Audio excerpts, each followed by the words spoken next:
নবী এবং রাসূলগণের শিক্ষা ও আদর্শের প্রতি যারা মিথ্যারোপ করেছিল এবং পাপচারী কৌম বলে খ্যাতি অর্জন করেছিল, তাদের মধ্যে অন্যতম ছিল হজরত ইব্রাহিম আলাইহিসসালাম ও হজরত লূত আলাইহিসসালামের কৌম।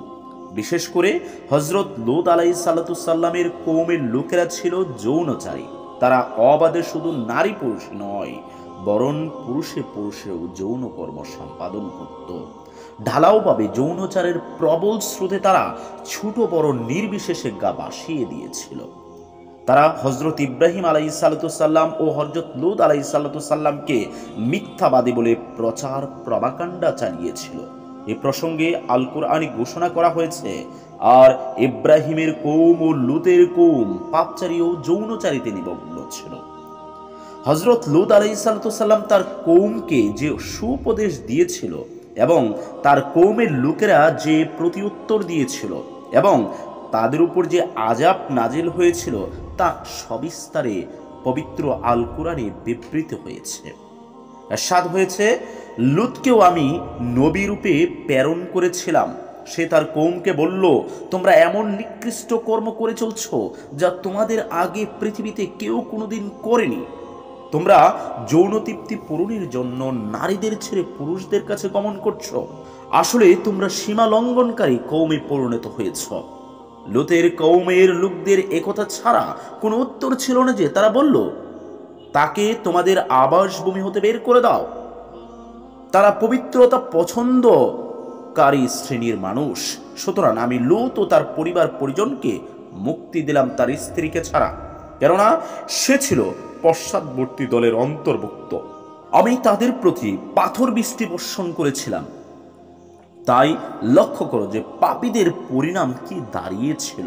আল্লাহ পাক পাপচারী ও যৌনচারী কওমে লূতকে ধ্বংস করার ফয়সালা গ্রহণ করলেন। তিনি একদল ফেরেশতাকে সুন্দর ও মনোহর বালকের আকৃতিতে কওমে লূতকে ধ্বংস করার জন্য হযরত ইব্রাহিম আলাইহিসসালামের নিকট প্রেরণ করলেন। এই ঘটনার বিস্তারিত বর্ণনা পবিত্র আল কোরআনে এভাবে তুলে ধরা হয়েছে, আমার প্রেরিত ফেরেশতারা ইব্রাহিমের কাছে সুসংবাদ নিয়ে এসেছিল। তারা বলল, সালাম হুজুর। সেও উত্তর দিল, সালাম। অতি সত্বর সে অর্থাৎ ইব্রাহিম আলাইহিসসালাম ওই ফেরেশতাদ্বয়ের জন্য গরুর মাংস বোনা করে নিয়ে আসলো। ফেরেশতারা সেদিকে হাত বাড়ালো না। ইব্রাহিম আলাইহিসসালাম এটা অবলোকন করে ভাবলো যে এই দুইজন মানুষ হয়তো অহংকারী, এবং সাথে সাথে ইব্রাহিম আলাইহিসসালামের মনে একটা ভীতি সঞ্চার হলো। কারণ সেই সময় একমাত্র যারা ডাকাত ছিল, এই ডাকাতেরাই কোনো খাবার স্পর্শ করত না। এই জন্য ইব্রাহিম আলাইহিসসালাম একটু ভয় পেয়ে গিয়েছিলেন। আর এই অবস্থা ফেরেশতাদ্বয় দেখে তারা বলল, ভয় করবেন না হুজুর, আমরা লূতের কওমের প্রতি প্রেরিত হয়েছি এবং আমরা দুজন হচ্ছে ফেরেশতা। এই সময় ইব্রাহিমের স্ত্রী দাঁড়ানো ছিল। সে হেসে দিল। পরে তাকে ইসহাকের সুসংবাদ দিল। ইসহাকের পরে ইয়াকুবেরও সুসংবাদ দিল। সে বলল, কি আশ্চর্য, অর্থাৎ ইব্রাহিমের স্ত্রী যে দাঁড়িয়েছিল সে এটা শুনে বলল, কি আশ্চর্য, আমি এই বৃদ্ধ বয়সে সন্তানের জননী হব। আমার স্বামী ওই বৃদ্ধ বয়সে সন্তানের পিতা হবে, এটা তো ভারী তাজ্জবের কথা। ফেরেশতাগণ বলল, আল্লাহর কাজে তুমি অবাক বোধ করছো। হে নবী পরিবার, তোমাদের প্রতি আল্লাহর রহমত ও কল্যাণ রয়েছে। নিশ্চয়ই তিনি প্রশংসিত ও সম্মানিত। ইব্রাহিমের ভয় তিরোহিত হলে এবং তার কাছে সুসংবাদ আসলে সে আমার সাথে কওমে লূত সম্পর্কে অনুনয় বাক্য শুরু করলো। ইব্রাহিম একান্তই সহনশীল এবং কোমল হৃদয়ের লোক ছিল। আমি বললাম, হে ইব্রাহিম, এ থেকে দূরে থাকো। তোমার প্রতিপালকের নির্দেশ এসে গেছে এবং তাদের উপর অনিবার্য আযাব আসবে। আমার ফেরেশতারা লূতের সমীপে পৌঁছালে সে নাখুশ হলো এবং তাদেরকে হেফাজত করতে নিজেকে অসমর্থ ভাবল এবং বলল, তা অত্যন্ত ভয়ঙ্কর দিন ছিল। তার কওম তার কাছে দৌড়ে উদ্ভ্রান্তের মতো ছুটে আসলো। তারা পূর্ব হতেই দুষ্কর্মচারী ছিল।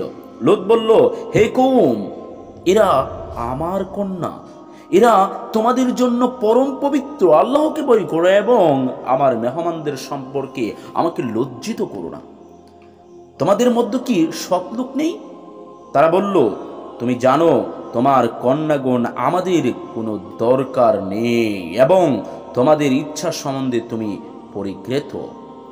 সে বলল, আমার তোমাদের বিরুদ্ধে যদি শক্তি থাকতো কিংবা কোনো বৃহৎ শক্তির যদি আশ্রয় নিতে পারতাম তাহলে অনেক ভালোই হতো। অর্থাৎ এই কথাটার মানে হচ্ছে এরকম দাঁড়ায় যে ওই দুইজন ফেরেশতা দুইজন সুন্দর রমণীর আকৃতি ধারণ করে মেহমান স্বরূপ হযরত লূত আলাইহিসসালামের কাছে আসলো।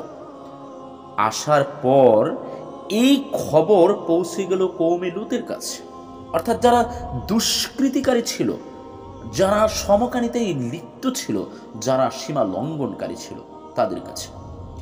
তখন তারা কি করলো, এই দুইজন রমণীর লোভে হযরত লূত আলাইহিসসালামের বাড়িতে আক্রমণ করে বসলো, তাদেরকে যৌনচারিতায় লিপ্ত করতে চাইল। তখন লূত আলাইহিসসালাম বলল, হে আমার কওম, হে আমার জাতির লোকেরা, এরা আমার কাছে মেহমান, তোমরা মেহমানদেরকে লজ্জিত করো না, তাদের কাছে আমাকে লজ্জিত করো না। এটা নিশ্চয়ই খুবই নিকৃষ্ট কাজ। কিন্তু তারা এই লূতের কথা শুনল না। তখন লূত বলল, আমার যদি এমন শক্তি থাকতো তাহলে আমি তোমাদেরকে কখনোই এই কাজ করতে দিতাম না। ফেরেশতাগণ তখন বলল, হে লূত, আমরা তোমার পরওয়ারদিগার কর্তৃক প্রেরিত। এটি কিন্তু লূত আলাইহিসসালাম জানতো না যে তারা দুইজন ফেরেশতা। তারা আরও বলল, আমাদের নিকট, তারা আরও বলল, আদৌ তোমার নিকট তারা পৌঁছাতে পারবে না, অর্থাৎ যারা দুষ্কৃতিকারী ছিল তারা পৌঁছাতে পারবে না। তাই নিজ স্বজনদের সহ রাতের কোনো এক সময় তুমি বের হয়ে পড়ো এবং তোমাদের লোকদেরকে তুমি বলে দিবে যে যাতে কেউ পিছনে না থাকে। কিন্তু তোমার স্ত্রীও তাই ঘটাবে যা তাদের ভাগ্যে রয়েছে। তাদের নির্দিষ্ট কাল ভোরবেলা খুবই নিকটবর্তী নয়।